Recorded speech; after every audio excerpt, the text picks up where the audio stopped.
as nations, I completely respect and understand that you need to take advantage of opportunities when it comes to, resources and major projects agreements and things like that. What are we doing to ensure that, the things we invest in from that are leading to an innovative and prosperous future for our peoples?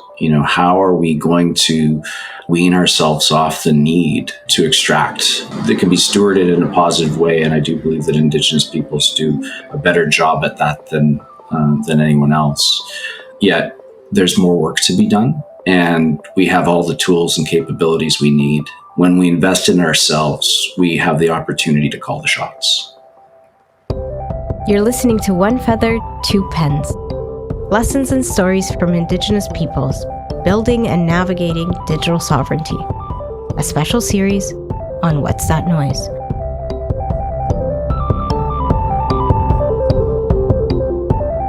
Hello, everyone. As we always do on these episodes, I just want to take a moment to say hello to all our brothers and sisters across Canada, our part of Turtle Island, and just take a moment to lift my hands up to all of you. Recognize you, see you, hear you, acknowledge you, that we are coming to you from mostly, almost in its entirety, unceded traditional territory of Indigenous peoples across this country we call Canada. And we're living here, building our lives, looking after our families, caring for community, and seeking justice and reconciliation.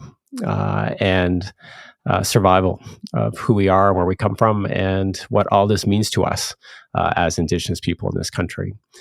And so I want to just pivot just a little bit from that kind of traditional land acknowledgement to open this up to, I think, the whole of Canada, to say that we are very fortunate to be here in this country, particularly in this time and everything that's happening in the world, in a comparatively safe place to do the work that we need to do and to lift each other up, and to continue to do that from a place of kindness, love, respect, and appreciation, that we will get farther together than separated.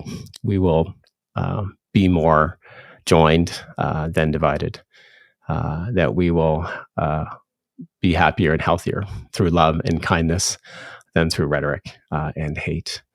Thank you, everyone. Thanks very much, Lawrence. I really appreciate the intro. Ryan, we've been so excited to talk to you for so long. As somebody who's founded Tech Circle, that has so many innovators and entrepreneurs and forward-thinking people in it, I got this sense when we initially met for the first time that we could talk about anything and everything when it comes to... We won't. But we won't. We'll have to have a mini-series in this mini-series. That's right, yeah. And it would be really productive and really exciting. And so for us to say thank you would be an understatement. We really, really appreciate you being here, Ryan. Thank you. And also I want to say I'm proud to be here in such company. It's a pleasure. And Lawrence and I were, we were the first folks at Tech Circle with a handful of others, and so it's been a wild journey. I guess I'll start with kind of my background and as identity, and I'm a mixed Métis and Red River Métis on my dad's side, and a Doukhobor and a Scouse on my mom's. So, if you know anyone from Liverpool on the Scouse side, nobody understood. Nobody could understand my aunties and uncles, so I would have to translate. I'd say, I knew who the colonizers were. They were lovely people. They sat across from me.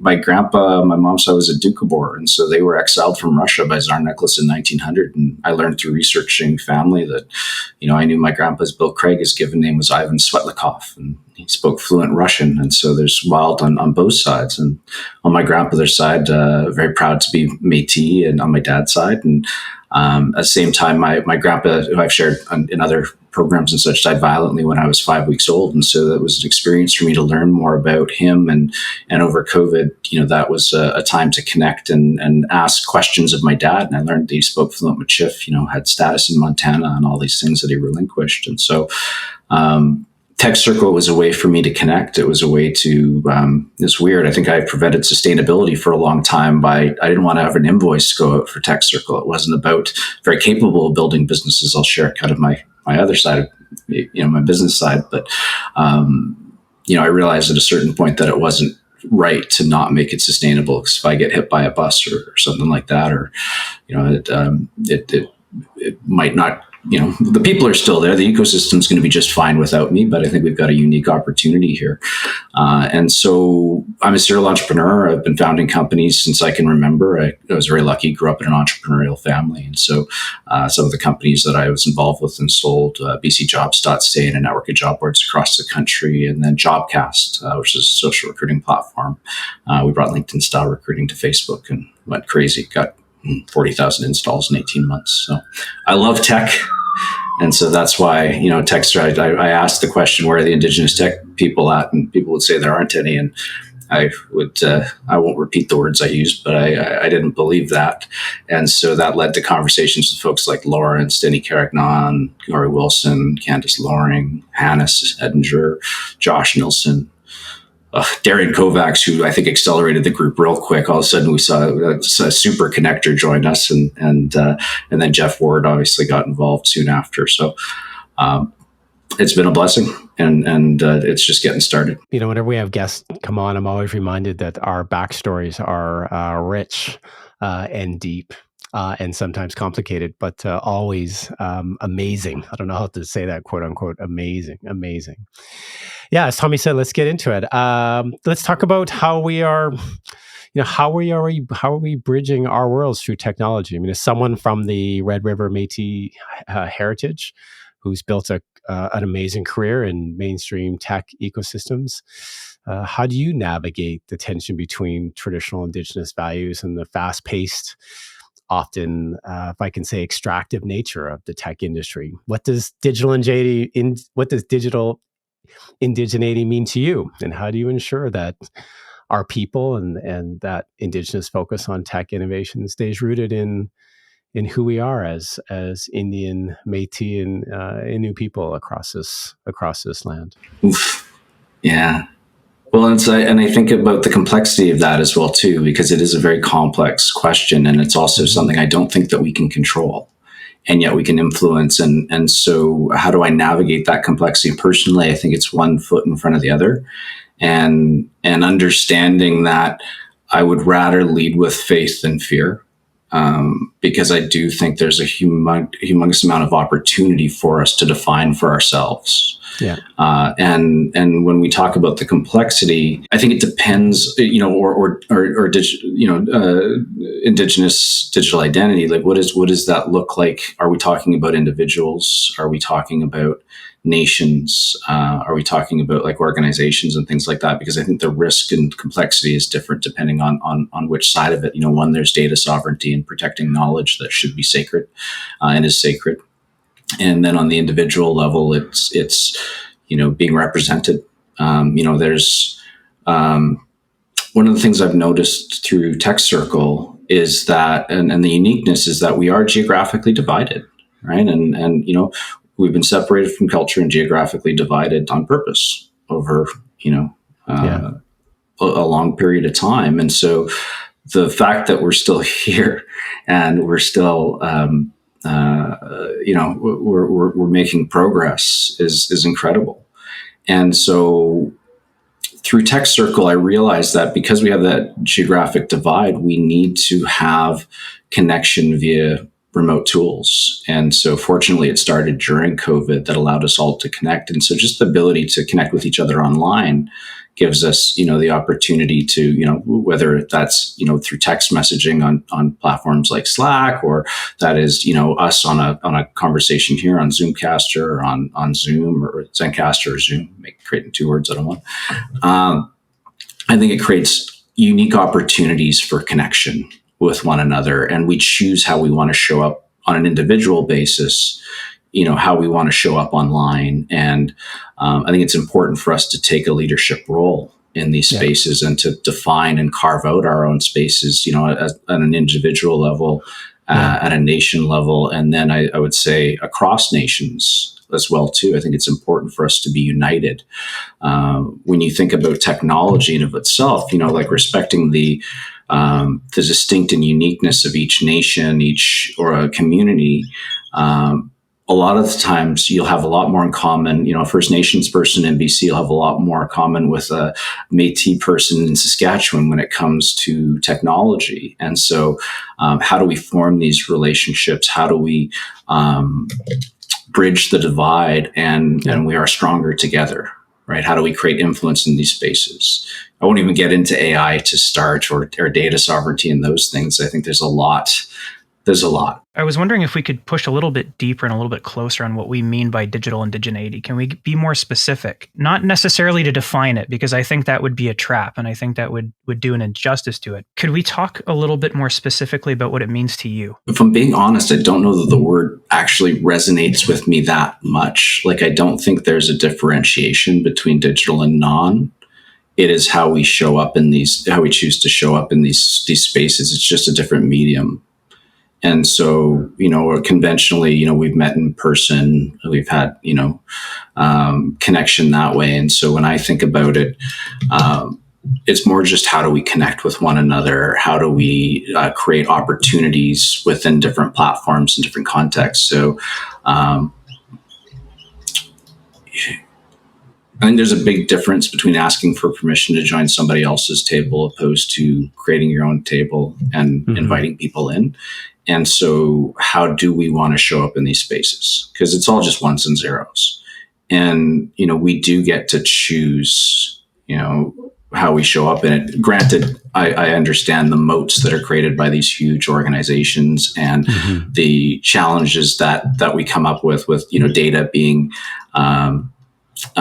extracted from us, you know, and so I do think on a policy level and on a, you know, on a lobbying level, there is a lot of work to do to ensure that our I don't even like the word intellectual property in this case, but our knowledge is respected. It is, you know, it is how it's utilized is governed by Indigenous peoples. And so definitely I see these as being important pieces of the puzzle. And at the end of the day, I think we also need to start owning our place and taking a bolder stance on where we want to go in the digital world, because we've been excluded from so much over such a long period of time that I would hate to see us not be in the lead in some of the new areas that are coming out. And I think the opportunities are there for us to carve out that future. Yeah, absolutely. I mean, it reminds me, I think, from a previous podcast we did with Chief Bobby Joseph, who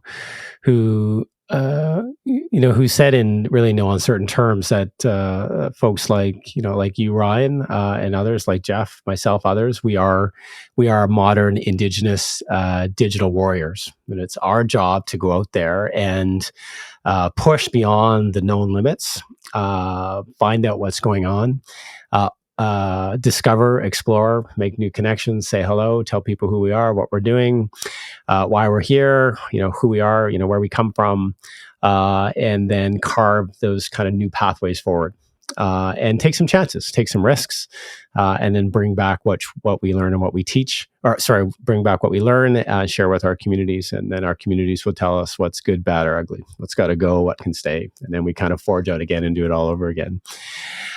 So I think in some respects we're talking the same language. So I guess I would, I'd feed a little bit off Tommy's questions just to dive a little bit deeper on what you would, what would truly be an Indigenous-led tech ecosystem. What would it look like to you? I mean, you've grown the Tech Circle to what's got to be 100 plus leaders, somewhere in there. There's almost 1,000. Almost 1,000. Dude, let's talk about that. What does that mean? What are those people telling you? What is the significance of that network? Where's the power? How are we taking it back? Mm-hmm. Well, I think the power comes from the network. And so it's been a weird journey so far. Mm-hmm. And, I was chatting with somebody that had a cohort of students, and they were talking about me being on a panel upcoming, and they were all kind of whispering that Ryan St Germaine's coming, and I got really uncomfortable, right? Like, it's like, and because I think what I always share to people is I don't have all the answers for any of this. And I definitely, none of us really speak for Indigenous people. We speak for ourselves, and collectively we speak. And so, how do we have proper governance, and how do we have, the right structures in place so that it's not the Ryan show, it's not my voice. And so, for a lot of years, this was an informal group that kind of came together. We met digitally. We ended up partnering with Web Summit back in Toronto. Collision was the brand there, and then now that they're in Vancouver, and so it was a unique opportunity to bring together Indigenous folks from around the country, around the North America and the world, who might not see each other on a regular basis, and it grew from there every year as well too, and so. We've got all these amazing folks that are involved. And then once we decided to formalize it, we chose to announce at Collision in 2024, and that was June 20th, and we aligned it with National Indigenous Peoples Day to be incorporated on June 21. And our friend Yvonne Guy LaRoche, a Métis guy from Saskatchewan who did the legal work, was somewhat unimpressed with me because I think we gave him about a week's notice to do that. And so I formed and shared the board initially with some amazing folks who, Lawrence, you'll know, and then, once we started to get some funding, and I wanted to make sure it was sustainable. And then, once we could finally afford to pay me, it's not, I'm not getting any richer, let's say, in the interim, but I'm very happy with that. And I wanted to ensure governance. So I'm stepping off the board, and we're bringing in somebody else. And so I think it's really important that we have, a board that's governed by Indigenous folks who have experience in technology, have worked in big tech, have led companies, have experience with funding and navigating those landscapes that can get support this. So having a diverse Indigenous board, regionally, by indigeneity, all of these things I think are really important so that we have a united voice. And so I think it needs to be grown thoughtfully. Hopefully I give it enough thought, and hopefully our board gives it enough thought. And we do. We've got a very passionate group of people that are seeing this, and then at a certain point we really can't control it. Right? Like ecosystems are complex, and they are the voice of the people that are involved in them. And I don't, Tech Circle is an amazing brand that we've put together. An amazing, I don't even want to say brand, but it's an amazing organization. But it's not the ecosystem. Whether Tech Circle, itself succeeds or fails, it's not about that. It's about, there's many organizations, there's First Nations Technology Council doing training. There's Indigenous Friends Association that's creating, doing a lot of training. There's, Center for Indigenous Growth, the new foundation through NACA, all these amazing organizations that are doing this work. And so I think by being more interconnected, by knowing one another, both digitally and in person through these events, through, speaking from the heart and really learning about each other, we create that strong foundation for future generations. We need to elevate each other, both online and in person, in every opportunity that we can, and also to build an underground network so that we can leverage opportunities in the way that other networks do. And so that, we, I think in technology, you should be able to do whatever the hell you want, right? If you want, I said to Hannes early on when I was doing this, Hannes Edger from Big River Analytics, I was saying, hey, like Upwork allows people to work remotely from anywhere. Like, why can't we do that with Indigenous folks? And we should be able to, and I still believe that. Don't get me wrong. I don't think that's wrong. But Hannes gave me a gut check. He's like, I can't remember where he was, but he's in small. He says, Ryan, there's, probably 2 people in this whole area that care about technology. Most of them want to be on the water or in the bush, right? And who am I to tell them what the hell they want to do, right? But I think it's important that we all know that there's pathways and potential in whatever it is that we want to do, whether you want to be in the bush working heavy machinery or, out in the water, or you want to build a technology company or go work for FANG or bring that back to your communities and build things within community. They're all viable options, and we all have the right to choose whatever we want to do in life. Absolutely. I mean, I hear you, and I think I'm going to let pass this over to my friend Tommy in just one sec. But what I hear you saying is that it's much more than just simply increasing Indigenous representation. It's about doing that, but allowing that representation to have a bit of a gravity, a force unto itself to, perhaps fundamentally reshape how those technologies are used, and to your latter point, when and if they're even used in our Indigenous communities across the country. Does that sound about right? It is, and I think it's also. I mean, a prime example is, as Lawrence, we were chatting via text a little while ago, and this whole, creating your own table and inviting people in, opposed to asking for permission to join others. Mm-hmm. It comes to my mind in a lot of different contexts, and one of them is even in funding, in terms of, we have not as many as we should and as many as we need, but we have a lot of fairly affluent Indigenous folks that are out there, and so.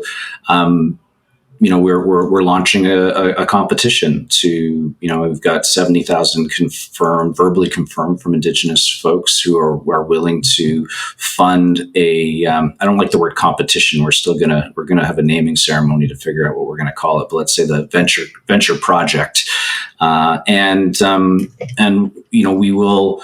Work with the companies. We will work with investors to help them get better at due diligence and understand kind of what some potential things to look for. And collectively, we will decide on the companies that we want to invest in to support the next generation of Indigenous founders. And then, we can still invite in our friends. I have a lot of non-Indigenous folks that want to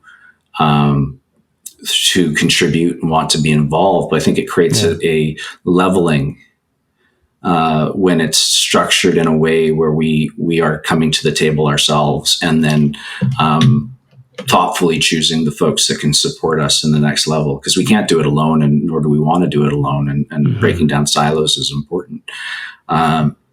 When you're collectively as Indigenous peoples choosing the companies that you back, right, that says something. It's powerful. Right? And so there's a lot of different ways, that's just one small example of how we can do that. And then, mm-hmm. There's amazing funds like Raven Indigenous Capital Partners that's working with LPs and conventional, institutions and foundations and things like that, doing incredible work. And so how do we build more partnerships and relationships like that? How do we build, bigger and different funds to mm-hmm. evolve the ecosystem? But we have to also match that with the companies to get them to the level where they're investable and also they should be able to choose for themselves, because as venture is a very specific tool, and how do we bend and break that? Right? How do we, that's outside of, that's outside of the scope of conversation, but connected in the sense that, where the money goes, it is medicine. And so how do we navigate that in a way that's going to create the outcomes we want? Can you give us a specific example, like an anecdote, a story of an organization, a group of people, an innovator that has really punched through the colonial manifold? Like, because when we talk about getting together and doing this podcast, we're on Zencaster. This is colonial technology. We're surrounded by it all of the time. And so the reason why I'm really particularly interested in this, Ryan, is because you've seen so much collaboration and innovation. I'm curious, like, what really stands out to you as something that doesn't have to be radically different than colonial technology, but something that really stands above or punches through? What does that look like and mean for you? There's so many people I could. Yeah, so it's giving me, I don't want to take any spotlight away from the vast numbers of amazing examples here. But no, and I mean, I think about my vice chair, and I would assume soon to be the chair of Indigenous Tech Circle as I step off the board, Jeff Ward, somebody who I respect immensely. For how he navigates two-eyed seeing and how he, he's a technologist. He works at a very high level. He's got an amazing organization with Anamiki, an amazing team, and they've moved from services into product, which is very hard to do as anybody who's run tech companies knows, like going from like, billable hours to product, recurring revenues or things like that. It's, you got to sink a lot in order to get to the other side of that. And you're trading hours that could be revenue generating to do that. And so they've made that shift, and they're creating tools that protect the data of Indigenous peoples. And I have to be honest, when we first talked, I didn't get it, right? And it's taken me a little while to like see Jeff's vision and to see what the work and why he's doing the work and how he goes about it. There's a thoughtfulness there, and there's also a scalable.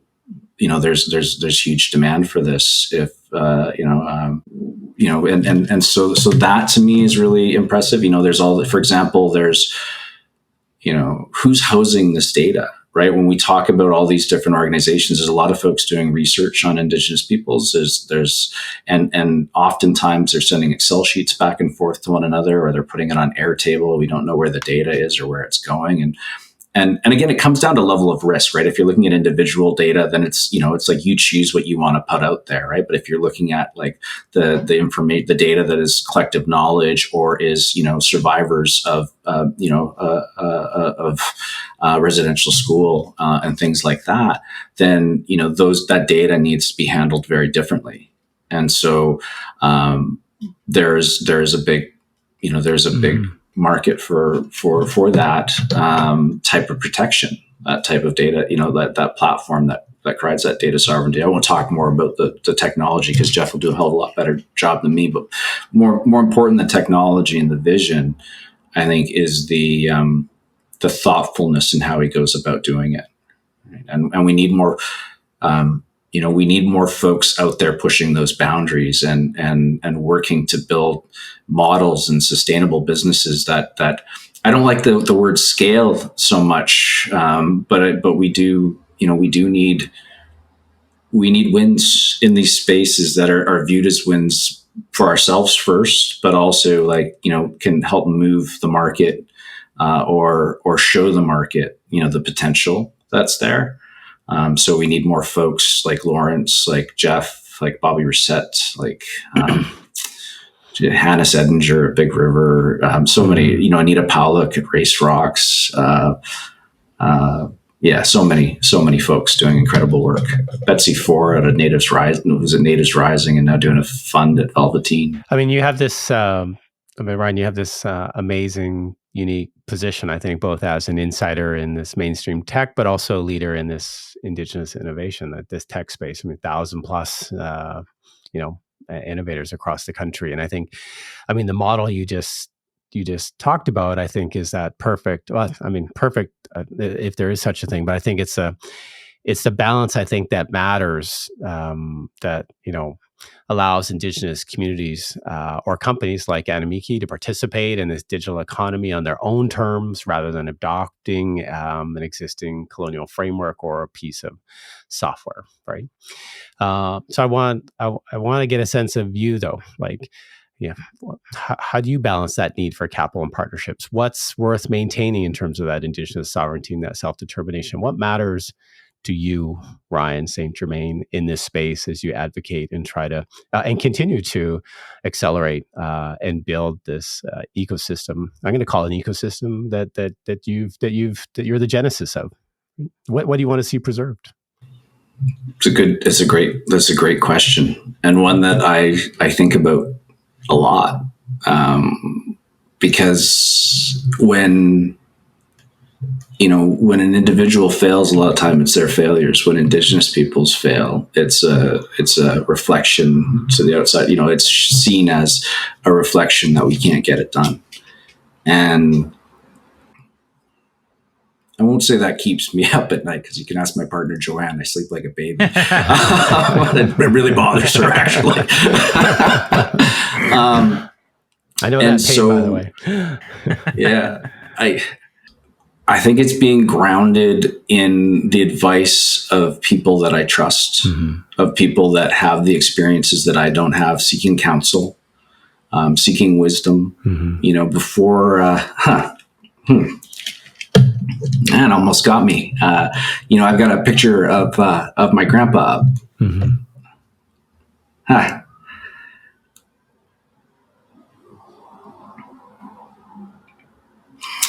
And my friend Candace shared to me a while ago. She said, I said, how do you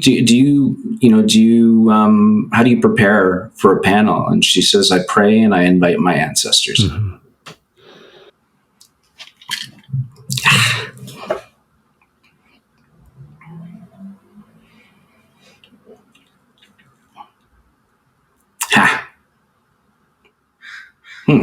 Didn't know I was feeling that.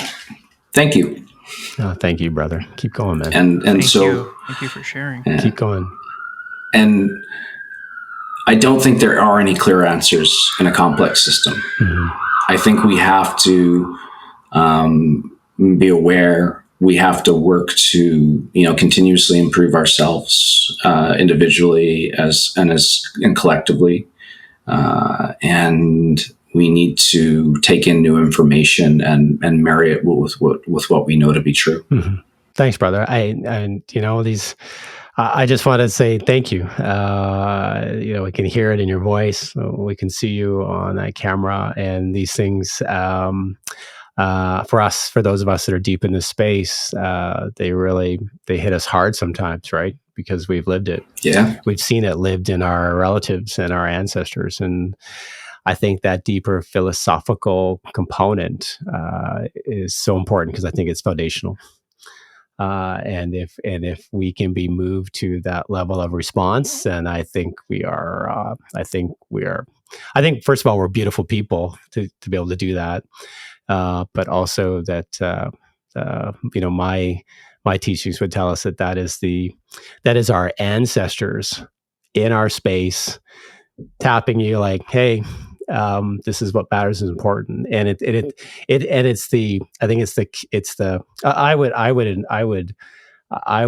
my interpretation of that is that's them hugging me, and it's my emotional kind of response is that I miss them and I love them and I'm longing for that old connection, and that they're doing everything they can, that we can live through this, we can do this together, right? So it's powerful stuff, and thank you. I'm privileged that you shared those few sentiments with us. I think I have to be honest, it's redefined my understanding and appreciation of you. So thank you in a very good way. So powerful way. Thank you. I know I'm exactly where I'm supposed to be. Nice. I'm humbled. Truthfully, I'm not quite sure that there's anything that I can say or contribute in this conversation that is more meaningful than what you've shared, Ryan, and what the two of you have discussed. I'm also, as the moderator, keeping an eye on the clock, which feels really, really stupid in the context of how much has been shared. Is there something else that you would like to leave our listeners with as something to think about, something to act upon, a call to action, a call to reflection?